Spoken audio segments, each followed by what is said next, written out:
How to prepare old lawns for new sod. If your old lawn is damaged, dying, overgrown with weeds or otherwise in need of a makeover, you can lay down new sod for an instant lawn. Although you may be tempted to just roll the new sod right over the old lawn, this will not work.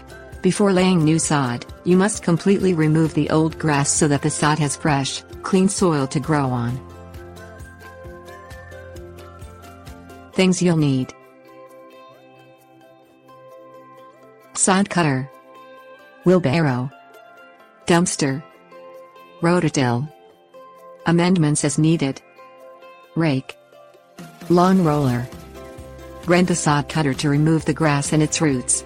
Pick a starting point and press the sod cutter into the grass with your foot until the guard on the back meets the ground. Push forward to peel a strip of sod up from the lawn. Repeat until the old lawn is completely torn up. Remove the old sod in a wheelbarrow and place it in a dumpster. Rototill the area and add any amendments needed for the soil in your area. Rake the entire lawn area to pick up any stones and loose bits of the old lawn or weeds. Use a lawn roller over the soil to get a smooth surface. Before you lay the sod, make sure the soil is dry. Roll the sod over the soil to replace the old lawn. Lay the sod as if you were laying bricks. Stagger the pieces in each row so they are not aligned at the top and bottom. Use a lawn roller to press the sod into the existing soil. Water the sod immediately after pressing it down into the soil with at least 1 inch of water.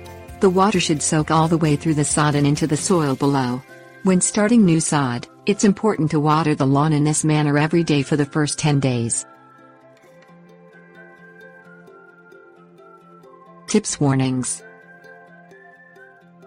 To check that the sod has been watered thoroughly, lift the corner of a piece of sod and insert a screwdriver into the soil.